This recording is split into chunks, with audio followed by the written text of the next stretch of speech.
Hello, ladies and gentlemen. Welcome to your first algebra video for geometry. Um, this is not like watching just a YouTube video where you just put it on and you push play and you just kind of zone out and watch it and call it good. When you watch your algebra videos, you're expected to be an active participant. So that means you're taking down the notes. That means you're engaging your brain into what I'm actually saying about this. You have great things that you can do with the video is you can pause it. So you can pause it so you can try a problem out. You can pause it because I ask you to work through something. You can pause it because you're still writing something off the slide. And the other great thing is you can rewind it and rewatch the problem. Maybe you want to just watch the problem the first time and then the second time you go both back through, you rewind it and you actually write, or vice versa. So you can actually be involved in the video. Make sure that you are getting notes down. I'm going to take a look at them.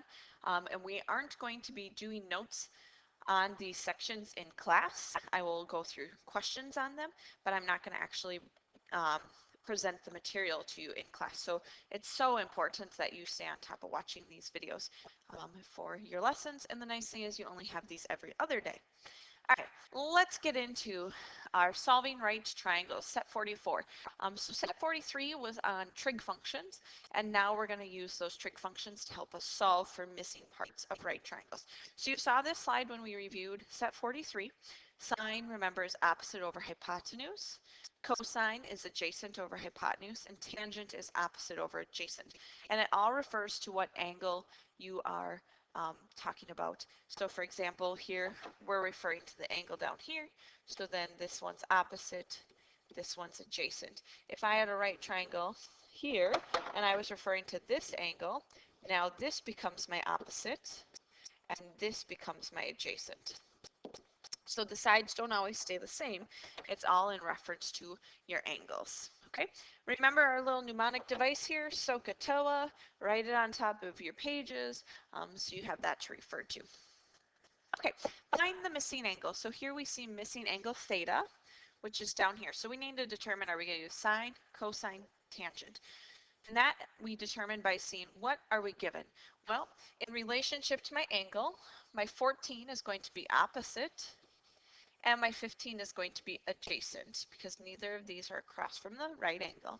So I look back up to my SOHCAHTOA and I see that opposite and adjacent refers to tangent. So I'm going to use tangent.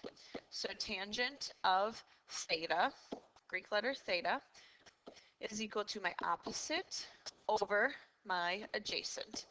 So we need to get theta by itself. So just like multiplication and division are opposites, addition and subtraction are opposites, squaring and square root are opposites, we have our trig functions and then we have our inverse trig functions. So if you take a moment and look above your calculator keys for sine, cosine, and tangent, you will see sine to the -1, cosine to the -1, and tangent to the -1.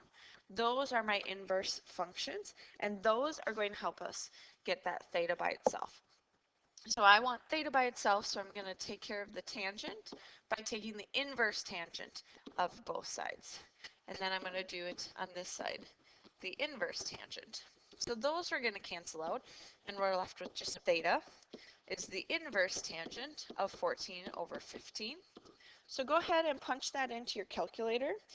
So to get that, you're going to have second tangent. It's going to pull up your inverse tangent. 14 divided by 15. When we do that, we get theta to be 43 degrees, because remember we're talking about an angle here. So it's referring to degrees. All right, let's go ahead and take a look at our next one. Here our theta is the missing angle. So we say, what do we have in relationship to that angle? 5 is my opposite. And then 9 is not my adjacent. It is across from my 90-degree angle, so that's my hypotenuse. So which trig function refers to opposite and hypotenuse? Well, that's going to be sine. So we have sine of theta equals my opposite over my hypotenuse. So I want to get rid of sine on both sides. So I take the inverse sine and I take the inverse sine. These will cancel and I'm left with just theta is the inverse sine of 5 over 9. Type that into your calculator. You're going to do second and sine. 5 divided by 9. All right, let's round this one to 1 decimal place.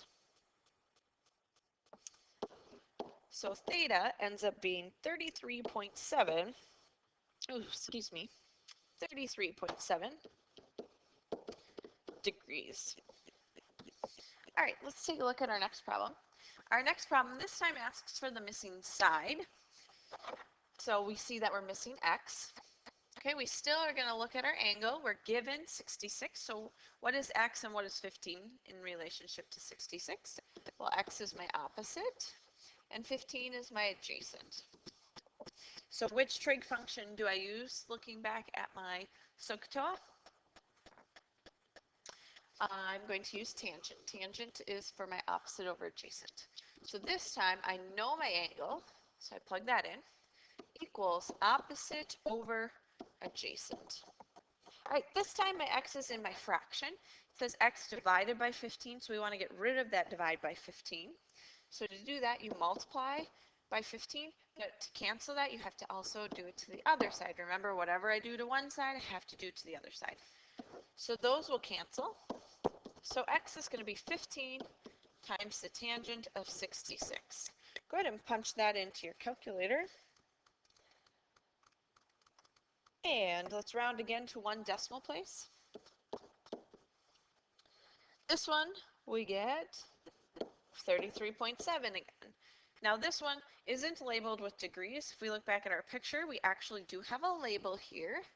It's meters. Okay. All right, so not too bad with that. Find the missing side on our next problem. Okay, here our side is missing. We get our x. Again, we're going to ask ourselves, what are we given in relationship to our 35?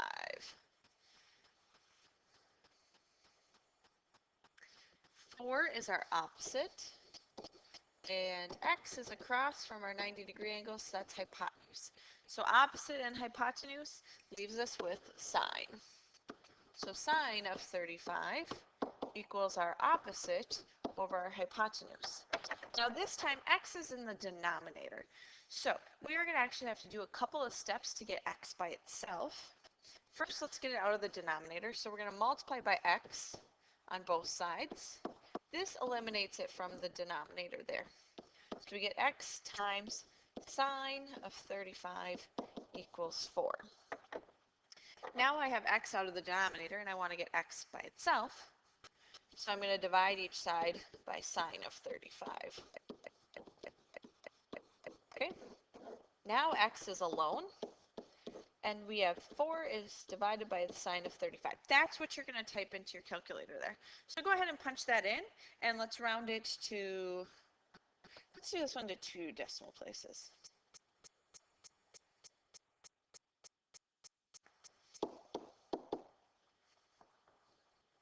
All right, 6.97. Do we have a label here? Yeah, we do. Yards.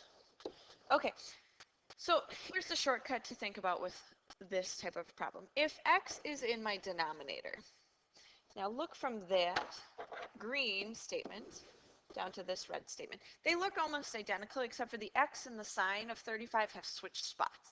So if you ever have an x or a variable in the denominator, you're going to swap the trig function with that x, the whole sine of 35. Just a simple shortcut to help you remember. If you don't remember it, need to go through everything, that's just fine, no problem. All right, that brings us to this last one. It says find the missing side. I want you guys to try this one on your own. So go ahead and pause the video.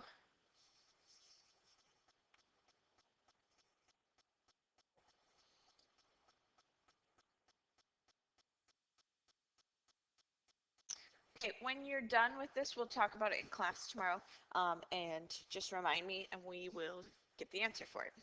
Okay, this last couple of problems here say find all missing parts. So you'll notice here that we're missing two sides, so an x and a y.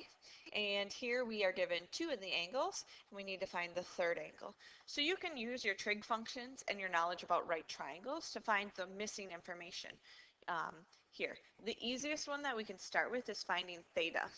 Theta is that missing angle, but if we have two out of the three angles, you can know that you can take 180, which is the sum of all three angles, and divide, and then subtract out the 90 and the 31, and you're going to find that missing angle. So that missing angle ends up being 59 degrees. So I'm actually going to erase my theta and put 59 so it can be used for the problems. All right, so you guys want to find x, you guys want to find y first. And some of us might find x first and some of us might find y first, and depending on which one we find first, our answers may just be off by a decimal place or two, and that's okay. It all will depend on rounding with it. Okay, so if I use my 31 and I'm going to find y, y is going to be my adjacent to the 31, and then my 11 is going to be my hypotenuse. So I have adjacent and hypotenuse. That brings me to cosine. Cosine of 31 equals my adjacent over my hypotenuse. Okay, I'm going to multiply both sides by 11. So 11 times the cosine of 31. Go ahead and punch that into your calculator.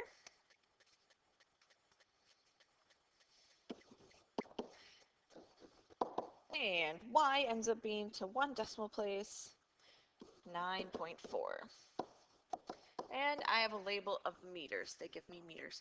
Now I have two out of my three sides, so I can do two things. One, I could use the 31, and x is my opposite of that, and I could use sine.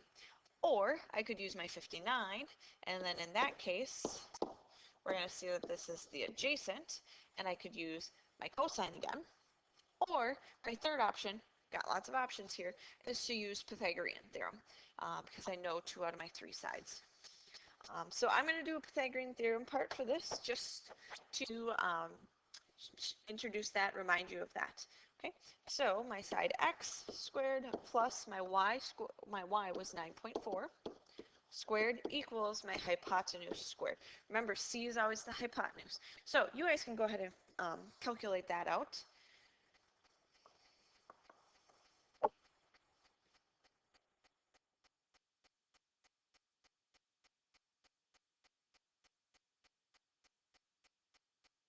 And we end up with side x to be rounded to one decimal place, 5.7. And again, here we have meters. All right, I have one more problem here that says find all the missing parts. And so I want you guys to do this for notes. And then we're going to just touch base on this before we get into the rest of the class tomorrow. So pause this so you can get this all written down or drawn. And then we will talk about it again tomorrow when we touch base on this. Great video. We'll see you guys then.